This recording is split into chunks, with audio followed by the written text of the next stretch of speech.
Hello friends, नमस्कार। I am C A Ved and welcome you on my YouTube channel. जैसा कि आप thumbnail से देख पा रहे हैं, आज हम बात करेंगे एनजीओज़ के बारे में और स्पेशली हम इसमें कुछ सेक्शंस देखेंगे, जैसे सेक्शन 12A, 80G और 10A, जो कि बहुत ही इंपॉर्टेंट सेक्शन है, महत्वपूर्ण सेक्शन है इन एनजीओज़ को लेकर।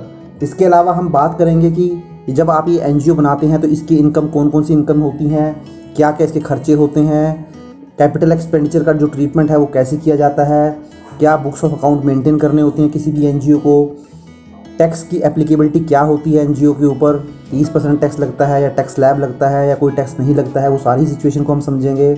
इसके अलावा टैक्स ऑडिट की एप्लीकेबिलिटी को देखेंगे, क्या एनजीओ के ऊपर कोई टैक्स ऑडिट की एप्लीकेबिलिटी होती है तो वो किस सिचुएशन के अंदर होती है। और फाइनली हम देखेंगे क्या क्या डॉक्यूमेंट्स आपको सबमिट करवाने पड़ेंगे अगर आप एक एनजीओ को ओपन करवाना चाहते हैं। तो चलिए डिटेल में हम एनजीओ के बारे में सारी ही इन्फॉर्मेशन को समझते हैं और जानने की कोशिश करते हैं इन सारी ही चीज़ों को जो मैंने अभी आपको बताई हैं। तो चलिए डिटेल में हम अपनी वीडियो को एक बार देख लेते हैं। तो सबसे पहले तो आपको बताता चलूँ एनजीओ का जो मतलब होता है, जैसा कि आप जानते भी होंगे, एनजीओ का मतलब होता है नॉन गवर्नमेंट ऑर्गेनाइजेशंस। जी हाँ, या आप इसको बोल सकते हैं गैर सरकारी संस्था। मीन्स गवर्नमेंट के अलावा अगर आप चाहते हैं कुछ सोशल सर्विसेज देना या सोशल चैरिटी का काम करना, तो आप एक एनजीओ ओपन कर सकते हैं, जिसका जो पर्पस होता है वो टोटली ही सोशल वर्क करना होता है और प्रॉफिट कोई भी मतलब उसका नहीं होता है अर्न करने का। तो इसीलिए हम इसको नॉन प्रॉफिट ऑर्गेनाइजेशन भी बोल देते हैं। जो नॉन गवर्नमेंट ऑर्गेनाइजेशन होती है, क्योंकि उनका कोई पर्पस नहीं होता है प्रॉफिट अर्न करने का, तो इनको नॉन प्रॉफिट ऑर्गेनाइजेशन भी बोल दिया जाता है।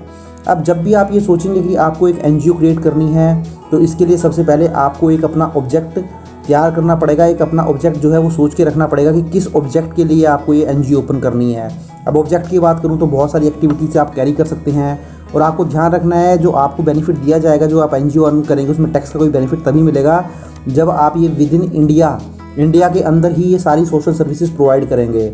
अब आपका ऑब्जेक्टिव कुछ भी हो सकता है, कोई मेडिकल रिलीफ देना हो सकता है, एजुकेशन की फील्ड में आप कुछ काम करना चाहते हैं, या जो पुअर्स होते हैं, पुअर पीपल होते हैं, उनको कुछ रिलीफ देना चाहते हैं कपड़ों की फॉर्म में, खाने की फॉर्म में, या आप ओल्ड एज होम बनाना चाहते हैं। तो इस तरीके से बहुत सारे सेक्टर्स के अंदर जो है आप काम कर सकते हैं। कोई आप एक सोशल एक्टिविटी को चूज़ कर सकते हैं और उसी के हिसाब से आप अपनी एनजीओ को इनकॉर्पोरेट करवा सकते हैं। अब जब भी आपके दिमाग में आएगा एनजीओ मुझे बनानी है, तो एनजीओ आपको ध्यान रखना है, आप जो एनजीओ बना सकते हैं वो 3 तरीके से बना सकते हैं। या तो इसके लिए आपको एक सोसाइटी बनानी पड़ेगी सोसाइटी एक्ट के अंदर, या फिर आप एक प्राइवेट लिमिटेड कंपनी बना सकते हैं अंडर सेक्शन 8 के तहत। एक आप प्राइवेट लिमिटेड बना सकते हैं कंपनी एक्ट 2013 के तहत, या आपको इसके लिए एक ट्रस्ट बनाना पड़ेगा ट्रस्ट एक्ट के तहत। तो जब भी आप एक एनजीओ बनाएंगे, तो एनजीओ तो एक कॉमन वर्ड है, एक कॉमन नाम है।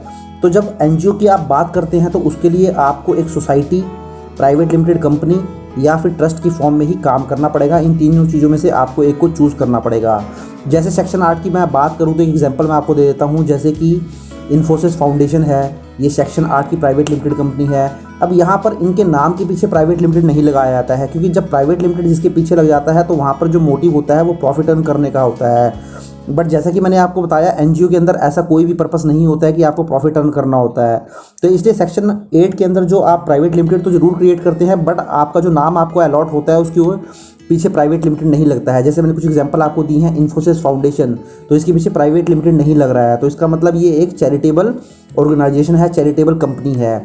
सिमिलरली रिलायंस फाउंडेशन है, टाटा फाउंडेशन है। तो ये जो सारे के सारे एग्जांपल हैं, ये आपके सेक्शन 8 के अंदर जो प्राइवेट लिमिटेड कंपनी होती है उसके एग्जांपल हैं, बट इनके नाम के पीछे प्राइवेट लिमिटेड नहीं लगाया जाता है। तो ये भी जो है एनजीओ की फॉर्म में काम करते हैं। तो आप प्राइवेट लिमिटेड सेक्शन 8 के अंदर आप कंपनी इनकॉर्पोरेट करवा सकते हैं कंपनी एक्ट के अंदर, या फिर सोसाइटी एक्ट के अंदर आप सोसाइटी रजिस्ट्रेशन एक्ट के अंदर सोसाइटी इनकॉर्पोरेट करवा सकते हैं, या फिर आप कोई ट्रस्ट बना सकते हैं। तो इस तरीके से जब भी आप एनजीओ क्रिएट करना चाहते हैं तो इन तीनों में से आपको कोई एक चूज़ करना होगा, और आपका जो भी ऑब्जेक्टिव है उस ऑब्जेक्टिव को भी आपको क्लियरली डिफाइन करना पड़ेगा कि आप किस फील्ड में काम करना चाहते हैं। जैसे कि मैंने आपको बताया था, education, relief to poor, old age home, और इसके अलावा और भी आपके ऑब्जेक्टिव हो सकते हैं। तो ये तो मेरी बात हुई एनजीओ को लेकर। मैंने आपको बताया कि एनजीओ का मतलब क्या होता है और आप किस तरीके से इसको किस फॉर्म में इसको इनकॉर्पोरेट करा सकते हैं। तो चलिए आगे हम देख लेते हैं। जब आप एक एनजीओ इनकॉर्पोरेट करेंगे तो उसको चलाने के लिए आपको बहुत सारी इनकम की ज़रूरत होगी, आपको बहुत सारा धन जुटाना होगा उसके लिए।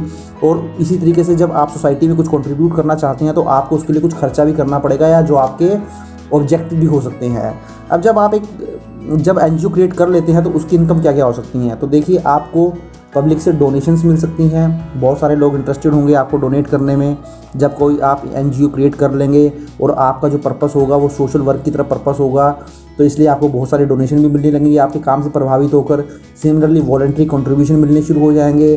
सिमिलरली जब आप कोई ट्रस्ट क्रिएट करेंगे या एनजीओ क्रिएट करेंगे या कोई कंपनी क्रिएट करेंगे, जैसा कि मैंने आपको बताया एनजीओ के अंदर तो सोसाइटी, कंपनी और ट्रस्ट आता है। जब आप कोई इनमें से क्रिएट करेंगे तो उसके अंडर में कोई प्रॉपर्टी भी आएगी, तो उस प्रॉपर्टी से कोई अगर आप इनकम अर्न करते हैं तो वो भी इसकी इनकम मान ली जाएगी जो आपका एनजीओ है। सिमिलरली कोई एसेट आपने रखी हुई है, उससे कोई आप कैपिटल गेन अर्न करते हैं तो वो भी इसकी इनकम मान ली जाएगी एनजीओ की। सिमिलरली क्या होता है, advancement of any other object for general public utility where income should not exceed 20% of total received.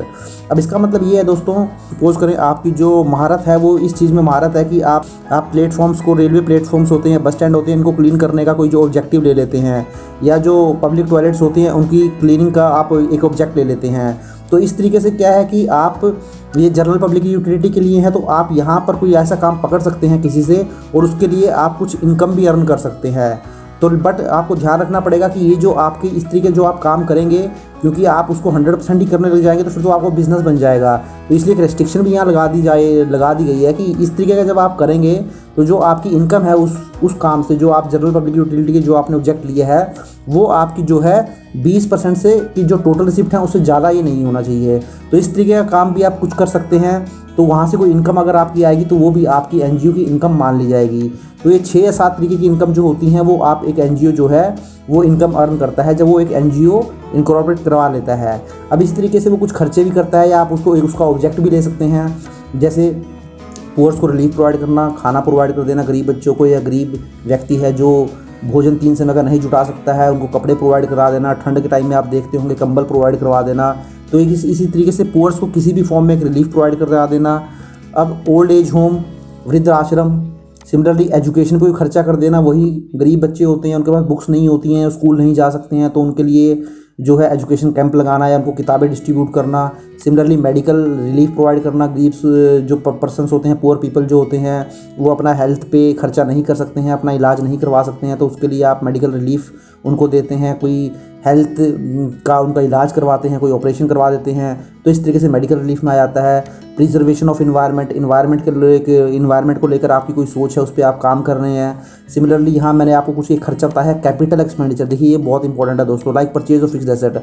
वैसे नॉर्मल बिजनेस के अंदर अगर आप कोई कैपिटल एक्सपेंडिचर करते हैं तो वो आपका खर्चा नहीं माना जाता है, वहाँ पर केवल उसके ऊपर जो डेप्रिसिएशन होता है वही आप क्लेम कर सकते हैं। बट जब आप एनजीओ क्रिएट करते हैं तो यहाँ पे कैपिटल एक्सपेंडिचर मींस आपने कोई मशीन भी कोई खरीद ली है 10 लाख, 20 लाख, 50 लाख की, तो वो भी स्ट्रेट फॉरवर्ड ही आपकी इनकम से लेस कर दिया जाता है। क्योंकि यहाँ पे गवर्नमेंट का जो पर्पस है वो आपसे टैक्स लेने का पर्पस नहीं है, क्योंकि गवर्नमेंट ने आपको जो है वो छूट दी है कि आप ज़्यादा से ज़्यादा पब्लिक के लिए काम कीजिए, सोशल वर्क कीजिए।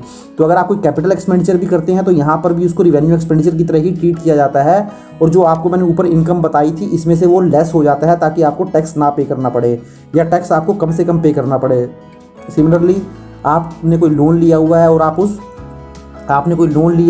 आप उस लोन की रीपेमेंट करते हैं, तो लोन की रीपेमेंट भी जो आप करते हैं वो भी टोटली यहाँ पर आपको एज एन एक्सपेंडिचर जो है वो अलाउ हो जाएगी। आपका खर्च आपकी इनकम को जो है वो लेस कर देगा इन द फॉर्म एक्सपेंसेस। तो इस तरीके से आप खर्चे कर सकते हैं, या आप बोल सकते हैं इनमें से कुछ आपके ऑब्जेक्टिव भी हो सकते हैं। तो आपकी इनकम और एक्सपेंडिचर इस तरीके से, कोई एनजीओ जब आप इनकॉर्पोरेट करते हैं तो उसके ये इनकम और खर्चे हो सकते हैं। तो चलिए अब हम देख लेते हैं कि जब आप इनकम और खर्चे करते हैं तो आपको बुक्स ऑफ अकाउंट भी मेंटेन करने पड़ेंगे, जिसको हम फाइनल अकाउंट्स भी बोल सकते हैं।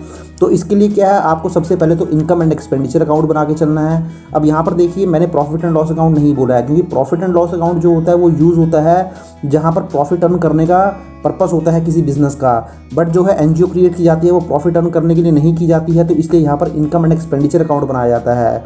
बट क्या होता है, हर चीज़ का मिसयूज़ भी हो जाता है। बहुत सारे लोग क्या करते हैं कि एनजीओ इनकॉर्पोरेट कर लेते हैं, बट वहाँ पर बिजनेस एक्टिविटी करने लग जाते हैं, उसकी आड़ में जो है बिज़नेस को बढ़ाना शुरू कर देते हैं। तो इस तरीके के काम बहुत होते हैं, बट वो एक डिफरेंट इशू है। बट ऑब्जेक्टिव जो होता है एनजीओ का वो यही होता है कि वो पब्लिक के लिए काम करे, तो इसलिए उसका प्रॉफिट से कोई मतलब नहीं होता है। तो यहाँ पर प्रॉफिट एंड लॉस नहीं बनाया जाता है, इनकम एंड एक्सपेंडिचर अकाउंट बनाना होता है जो भी एनजीओ होता है। तो इनकम एंड एक्सपेंडिचर में क्या होगा, अगर उसकी इनकम ज़्यादा होगी खर्ची तो जो भी नेट बैलेंस उसका निकल जाएगा, जिसे हम प्रॉफिट बोल देते हैं अपने प्रॉफिट एंड लॉस अकाउंट के अंदर, तो वहाँ income in excess of expenditure हो जाएगा। सिमिलरली अगर खर्चा ज़्यादा हो जाएगा तो जो भी नेट बैलेंस आएगा आपका इनकम में से खर्चा लेस करने के बाद, तो वो एक्सपेंसेस आ जाएगा इन एक्सेस ऑफ इनकम। तो वहाँ पर लॉस और प्रॉफिट का वर्ड यूज़ नहीं किया जाता है। अब इसके अलावा आपको एक रिसिप्ट एंड पेमेंट अकाउंट बनाना पड़ेगा, जहाँ आपको पूरा ब्यौरा देना पड़ेगा कि आपको कहाँ कहाँ से पैसा आ रहा है और कहाँ कहाँ आप इसको पे आउट कर रहे हैं, कहाँ कहाँ इस पैसे का आप आउटफ्लो कर रहे हैं। और फाइनली आपको एक एनजीओ की बैलेंस शीट भी बनानी पड़ेगी, जहाँ पर उस एनजीओ की एसेट या लायबिलिटीज़ जो हैं वो नज़र आएंगी कि क्या क्या इस की एसेट हैं एनजीओ के पास, क्या प्रॉपर्टी है, क्या फिक्स्ड एसेट है, इसी तरीके से क्या लायबिलिटी है, कोई लोन लिया हुआ है, या इस तरीके से क्या क्या इसकी लायबिलिटीज़ बनती हैं। तो इस तरीके से आपको बुक्स ऑफ अकाउंट मेंटेन करने के चलना होगा। तो देखिए, जब आप बुक्स ऑफ अकाउंट मेंटेन कर लेंगे तो उसके बाद बारी आएगी टैक्सेबिलिटी की, क्योंकि जब आप बुक्स ऑफ अकाउंट मेंटेन करेंगे तो वहाँ से आपको निकल के आएगा कि ये जो एनजीओ है वो इनकम अर्न कर रहा है या फिर इसके खर्चे ज़्यादा हैं, या इसको लॉस हो रहा है, या खर्चे इसके इनकम से ज़्यादा हैं। तो इसके लिए इसकी टैक्सेबिलिटी होनी ज़रूरी है, और टैक्सेबिलिटी होती भी है। तो टैक्सेबिलिटी देखिए दोस्तों, मैंने टैक्सेबिलिटी को आपको ईजी करने के लिए, आपको ताकि किसी भी तरीके की दिक्कत ना आए, पूरे टॉपिक को मैंने कोशिश की है बहुत ही ईजी बना के रखने की, ताकि आपको समझने में एज ए लेमैन आपको समझने में कोई दिक्कत ना हो। तो जब हम एनजीओ की टैक्सेबिलिटी करते हैं तो इसको भी मैंने 3 पार्ट्स में डिवाइड कर दिया है।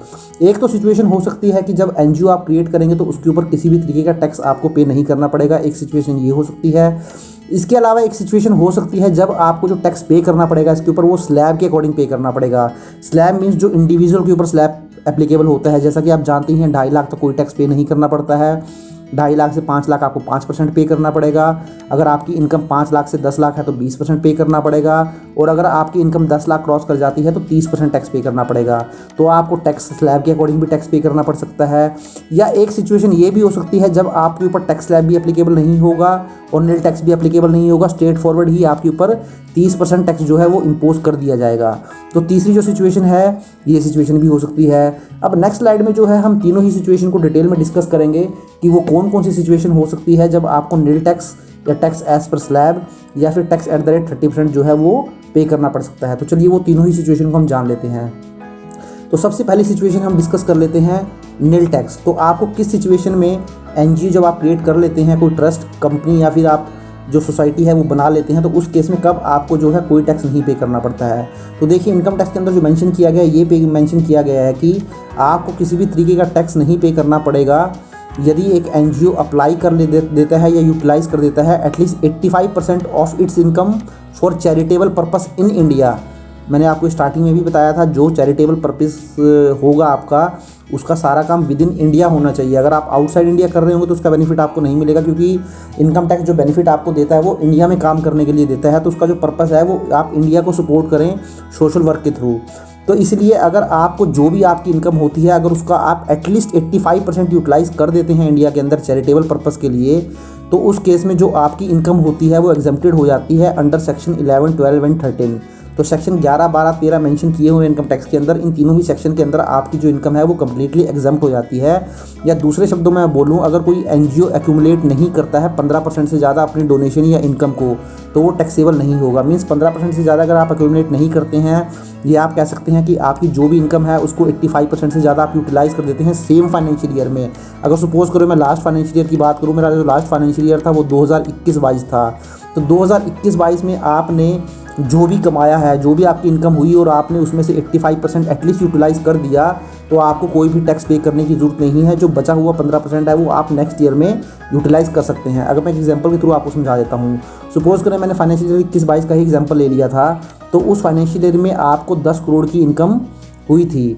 अब जैसा कि मैंने आपको ऊपर बताया, आपको 85% यूटिलाइज़ करना ज़रूरी है, तो इसमें से एटलीस्ट आपको 8.5 करोड़ जो है वो यूटिलाइज़ करना पड़ेगा चैरिटेबल पर्पस के लिए, और जो बचा हुआ 1.5 करोड़ रुपए होगा उस पर आपको कोई भी टैक्स नहीं पे करना पड़ेगा फाइनेंशियल ईयर 21-22 या असेसमेंट ईयर 22-23 के लिए। अब ये जो 1.5 करोड़ आपका बचा हुआ है, ऐसा नहीं है कि ये आपकी इनकम है और इस पर टैक्स नहीं लगेगा। ये आपको ऑप्शन देती है गवर्नमेंट कि आप सेम फाइनेंशियल ईयर में इसको खर्च ना करके आप इसको नेक्स्ट ईयर में मीन्स फाइनेंशियल ईयर 22-23 में इसको खर्च कर लीजिए। बट एक सिचुएशन ये भी हो सकती है कि आपको 85% उस साल में यूटिलाइज़ करने का मौका ही नहीं मिला। वो सिचुएशन कब हो सकती है, सपोज़ करें आपका जो फाइनेंशियल ईयर है 21-22 है, तो आप जानते हैं 31 मार्च 2022 को तो आपका जो फाइनेंशियल ईयर है वो एंड हो जाना है।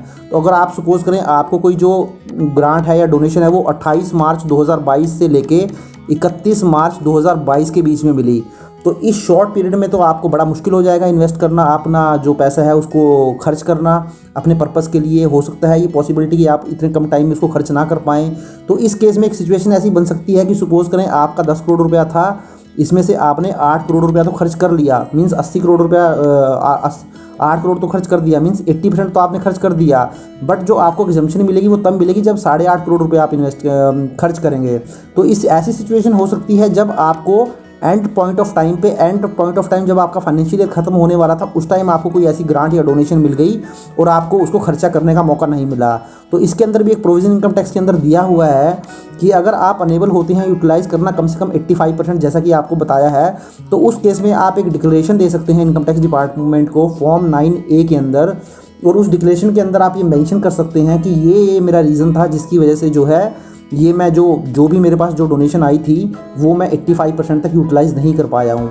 तो इस तरीके से फॉर्म 9A के अंदर जब आपका जो एक रीज़नेबल कॉज होगा ना, 85% जो पैसा था आपका खर्च करने का वो अगर नहीं कर पाते हैं आप, उसके अंदर एक रीज़नेबल कॉज होगा, तब भी मान लिया जाएगा कि आपने जो है 85% जो है यूटिलाइज़ किया है और आपके ऊपर किसी भी तरीके का टैक्स नहीं लगने वाला है। तो एक तो ये सिचुएशन होती है जब आपको एनजीओ बनाने के बाद किसी भी तरीके का टैक्स नहीं पे करना होता है। यदि आप सेम फाइनेंशियल ईयर में जिसमें पैसा कमाते हैं उसी फाइनेंशियल ईयर में अगर आप 85% मिनिमम 85% जो है वो खर्च कर दें सोशल पर्पज़ के लिए, चैरिटेबल पर्पज़ के लिए। तो ये तो बात होगी नील टैक्स की। अब हम देख लेते हैं टैक्स एज पर स्लैब आपके ऊपर कब लगेगा। अब ये दोस्तों जो हमने फर्स्ट पॉइंट डिस्कस किया था उसका जस्ट अपोजिट हो जाएगा। अब जैसा कि आपको मैंने बताया था कि एनजीओ को आपको एटलीस्ट 85% यूटिलाइज़ करना होता है। अगर सपोज करें एनजीओ अनेबल हो जाती है एटलीस्ट 85% यूटिलाइज़ करने में अपनी इनकम को चैरिटेबल पर्पज़ के लिए इंडिया के अंदर, या आप बोलते हैं कि एनजीओ जो है वो 15% से ज़्यादा एक्यूमुलेट करती है अपनी इनकम, तो ये फॉर्म 9A के अलावा की भी एक्सेप्शन मैं आपको बता रहा हूँ। जैसा कि मैंने आपको बताया था नहीं है, अगर वो होती है तो एक रीजनेबल कॉज के साथ वो फॉर्म 9A में सबमिट कर सकती है अपनी डिक्लेरेशन, बट वहाँ पे कोई रीजनेबल कॉज भी नहीं था उसके पास। तो ऐसी कोई सिचुएशन है जहाँ पे उसके पास रीजनेबल कॉज नहीं था और उसके बावजूद वो है 85% यूटिलाइज़ नहीं कर पाती है, तो उस केस में उसकी जो भी इनकम है उसमें से खर्चा लेस करने के बाद जो भी उसकी नेट टैक्सेबल इनकम आएगी उसके ऊपर उसको एज़ पर टैक्स स्लैब के अकॉर्डिंग जो है टैक्स पे करना पड़ जाएगा। तो second situation as per slab आपको पे करना पड़ेगा जब वो 85% अपना सेम फाइनेंशियल ईयर में पैसा जो है वो यूटिलाइज़ नहीं करता है, उसको खर्चे के लिए यूज़ नहीं करता है चैरिटेबल पर्पज़ के लिए, तो उस केस में आपको टैक्स एज़ पर स्लैब पे करना पड़ जाएगा। अब एक सिचुएशन हो सकती है जब स्ट्रेट फॉरवर्ड ही 30% टैक्स लगा दिया जाएगा एनजीओ के ऊपर। वो क्या हो सकती है, वो होता है एनोनिमस डोनेशंस के केस में। एनोनिमस डोनेशन का मतलब होता है जब कुछ चैरिटेबल ऑर्गेनाइजेशंस जो होते हैं वो जो है डोनेशन रिसीव करते हैं और उनका एक लीगल स्टैंडर्ड रिकॉर्ड मेंटेन नहीं करते हैं कि वो किस डोनर से आया है। क्या है कि आपको यहाँ पर बेनिफिट देने का पर्पस जो है वो गवर्नमेंट का यही है कि आप प्रॉपर रिकॉर्ड मेंटेन करके रखें, लीगल स्टैंडर्ड रिकॉर्ड जो डिफाइन किया हुआ है इनकम टैक्स के अंदर, उस रिकॉर्ड के हिसाब से आप पूरा एक जो है रिकॉर्ड मेंटेन करके रखें कि आपको कितने रुपए की डोनेशन कहाँ से आई है। तो अगर इस तरीके से आप डोनर का हिसाब नहीं रखेंगे किस डोनर ने आपको कितना रुपया दिया है, तो इस केस में आप जो है धांधली भी कर सकते हैं। वो कैसे कर सकते हैं, सपोज़ आपने क्या किया, आपके पास कुछ ब्लैक मनी पड़ा था 20 लाख रुपया और आपने वो 20 लाख रुपया जो है सपोज़ अपनी एनजीओ में डाल दिया और बाद में ये बता दिया कि मेरे को तो ये डोनेशन का मालूम नहीं कहीं से आया है, किसी ने 50 रुपये दिया, किसी ने 100 रुपये दिया, किसी ने 500 रुपये दिया, किसी ने 1000 रुपया दिया, तो ये मेरे लिए बड़ा मुश्किल था लोगों का हिसाब किताब रखना। तो इस तरीके से भी जो है मिसयूज़ किया जा सकता है लोगों के द्वारा। तो इस चीज़ को अवॉइड करने के लिए गवर्नमेंट ने यहाँ क्या कर दिया कि अगर आप इस तरीके का कुछ बोलेंगे कि हमने रिकॉर्ड मेंटेन नहीं किया है डोनर का, और यहाँ पे आपको एक कंडीशन और सेटिस्फाई करनी पड़ेगी इसके साथ साथ, अगर आपने डोनर का जो है वो रिकॉर्ड मेंटेन नहीं किया है किससे आपको डोनेशन मिली है और वो जो अमाउंट ऑफ डोनेशन थी वो 1 लाख रुपए से ज़्यादा थी, तो ये भी ध्यान रखना चाहिए पड़ेगा कि आपको वो जो डोनेशन की अमाउंट हो 1 लाख रुपए से ज़्यादा भी होनी चाहिए। तो दोनों सिचुएशन जो है सेटिस्फाई होनी चाहिए। सपोज़ करें अब एक मिस्टर ए हैं, उन्होंने आपको 2 लाख रुपया दे दिया, 2 लाख रुपए दे दिया। अब आपने जो है मिस्टर ए ने जो आपको पैसा दिया आपने इनका प्रॉपर रिकॉर्ड मेंटेन नहीं किया कि आपको मिस्टर ए से 2 लाख रुपए आया है। तो इस केस में ये देखिए आपने रिकॉर्ड भी मेंटेन नहीं किया कि किससे पैसा आया और ये पैसा भी 1 लाख रुपए से ज़्यादा है। तो इस केस में इस 2 लाख रुपए के ऊपर स्ट्रेट फॉरवर्ड ही गवर्नमेंट के द्वारा आपसे 30% के हिसाब से टैक्स ले लिया जाएगा। तो देखिए ये 3 सिचुएशन है टैक्सेबिलिटी के रिगार्ड में जो मैंने आपके साथ डिस्कस की हैं। इन 3 सिचुएशन में ही डिफरेंट तरीके से एनजीओ के ऊपर जो है वो टैक्स लगाया जाता है। तो अब हमने ये बात कर ली टैक्स की, अब हम बात कर लेते हैं टैक्स ऑडिट एप्लीकेबिलिटी के बारे में। तो क्या है, जब आप एक एनजीओ क्रिएट करते हैं उसके ऊपर टैक्स ऑडिट भी एप्लीकेबल होता है, तो ये भी जान लेते हैं। अब देखिए यहाँ मैंने बताया आपको कि जो टैक्स ऑडिट है वो मैंडेटरी होता है किसी भी एनजीओ के लिए यदि उसकी जो टोटल इनकम है वो एक्सीड करती है basic exemption limit not chargeable to income tax in any previous year बोल सकते हैं या फाइनेंशियल ईयर बोल सकते हैं। मीन्स टैक्स ऑडिट मैंडेटरी हो जाएगा किसी भी एनजीओ के लिए यदि उसकी जो टोटल इनकम है वो बेसिक एग्जम्पशन लिमिट को क्रॉस कर जाती है। अब इनकम टैक्स के अंदर बेसिक एग्जम्पशन लिमिट क्या है वो मैंने आपको यहाँ बताया है। बेसिक एग्जम्पशन लिमिट की जब मैं बात करता हूँ तो हमारी जो बेसिक एग्जम्पशन लिमिट है वो 2.5 लाख रुपए हम बेसिक एग्जम्पशन लिमिट को मान के चलते हैं। तो जो है कहने का मतलब ये है यदि किसी एनजीओ की टोटल इनकम का मतलब ये होता है कि उसका जो उसने इनकम उसके पास आई थी और जो उसने खर्चा किया उसमें से जो उसके पास नेट इनकम बची है अगर वो 2.5 लाख रुपए से क्रॉस कर जाती है तो उस केस में उसके ऊपर टैक्स ऑडिट करवाना कंपलसरी हो जाएगा। तो अब देखिए जो टैक्स ऑडिट की लिमिट है वो भी बहुत लोअर साइड में ही रखी हुई है। तो गवर्नमेंट कहीं ना कहीं चाहती है कि आपका जो एनजीओ है उसका टैक्स ऑडिट भी होना ज़रूरी है, क्योंकि 2.5 लाख रुपए मेरे को नहीं लगता कि 2.5 लाख रुपए बहुत बड़ी लिमिट गवर्नमेंट ने दी हुई है टैक्स ऑडिट के लिए। 2.5 लाख एक नॉमिनल सी लिमिट है। तो अगर आपकी जो टोटल इनकम है अगर वो 2.5 लाख रुपए क्रॉस कर जाएगी जो कि बेसिक एग्जम्पशन लिमिट कहलाती है तो आपको उसके लिए टैक्स ऑडिट कराना पड़ेगा और टैक्स ऑडिट आपके लिए कंपलसरी होगा। अगर टैक्स ऑडिट की मैं बात करूं तो टैक्स ऑडिट हर साल आपको 30 सितंबर को कराना पड़ता है। जैसे मैं अगर फाइनेंशियल ईयर 21-22 की बात करूं तो ये जो टैक्स ऑडिट आपको कराना है ये असेसमेंट ईयर 22-23 में कराना है। तो कहने का मतलब अगर फाइनेंशियल ईयर 21-22 का हम एग्जाम्पल लेके चल रहे हैं जो कि मेरा प्रीवियस ईयर भी है तो इसके लिए आपको टैक्स ऑडिट जो करवाना था वो 30 सितंबर 2022 तक टैक्स ऑडिट करवाना था। और इसके लिए जो आपको आईटीआर फाइल करनी पड़ेगी वो 31 अक्टूबर या 30 नवंबर तक आपको जो है इसकी आईटीआर फाइल करनी पड़ती है। अब एक सिचुएशन ऐसी हो सकती है जब आपकी जो टोटल इनकम है वो 2.5 लाख रुपए से ज़्यादा थी नहीं, तो इस केस में आपके ऊपर टैक्स ऑडिट एप्लीकेबल होगा नहीं, तो वो आपका नॉन टैक्स ऑडिट केस बन जाएगा। तो ऐसी केस में अगर नॉन टैक्स ऑडिट केस है आपका तो उसके लिए आपको 31 जुलाई ऑफ असेसमेंट ईयर तक रिटर्न फाइल करनी है। तो फाइनेंशियल ईयर 21-22 के लिए आपको 31 जुलाई 2022 तक अपनी इनकम टैक्स की रिटर्न को फाइल करना था। और अगर मैं फॉर्म की बात करूँ आईटीआर फाइलिंग फॉर्म की, तो जो एनजीओ होते हैं उनके ऊपर जो एप्लीकेबल होता है आईटीआर फॉर्म वो आईटीआर 7 फॉर्म जो है वो एप्लीकेबल होता है।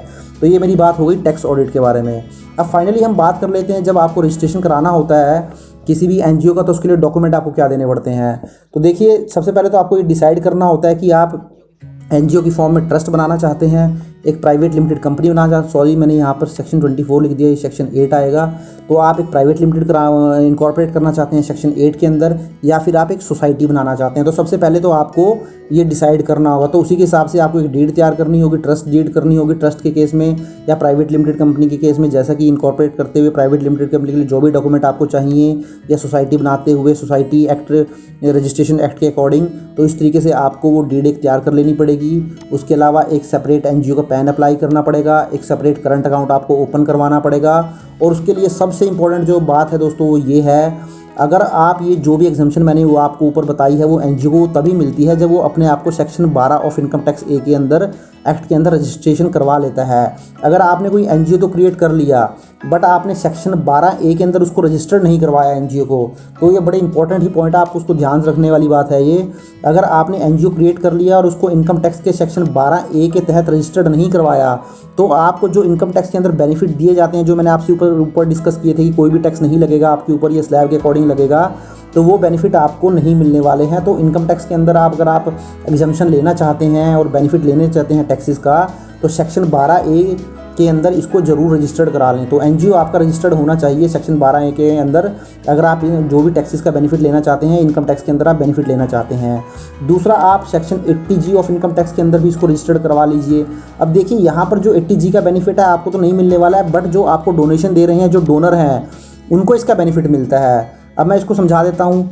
जैसे कि 80G में मिस्टर ए हैं, अब मिस्टर ए कोई सैलरीड पर्सन है और वो आपको डोनेशन देना चाहते हैं, तो अगर वो आपको 1 लाख रुपए की डोनेशन देना चाहते हैं और वो 30% स्लैब में फॉल करते हैं और अगर आपने 80G के अंदर रजिस्ट्रेशन करवा रखा है, अपना जो आपका एनजीओ था उसको रजिस्टर्ड करवा रखा है 80G के अकॉर्डिंग, आपने सर्टिफिकेट लिया हुआ है, तो उस केस में वो जो मिस्टर ए ने आपको डोनेशन दिया है उनको उसकी एग्जम्पशन मिल जाएगी 30% की। तो ये करवाने से आपको फ़ायदा ये होता है कि आपको डोनेशन मिलने के चांसेस ज़्यादा रहेंगे। अब मार्केट में सपोज करें 3 या 4 एनजीओ काम कर रहे हैं सेम फील्ड में और मैं डोनेशन देना चाहता हूं। अब मैं आपके पास आया तो मुझे पता चला कि मैं आपको डोनेशन दूंगा आपके पास तो 80G के अंदर रजिस्टर्ड ही नहीं है आप, तो इसका मतलब जो मैं आपको 1 लाख रुपया दूंगा उसके ऊपर मुझे इनकम टैक्स के अंदर एज ए सैलरीड एम्प्लॉई या कोई भी पर्सन हूँ मैं, तो मुझे बेनिफिट नहीं मिलेगा। तो फिर मैं आपको डोनेशन क्यों दूंगा, मैं उस पर्सन को डोनेशन दे दूंगा जिसके पास 80G का रजिस्ट्रेशन है।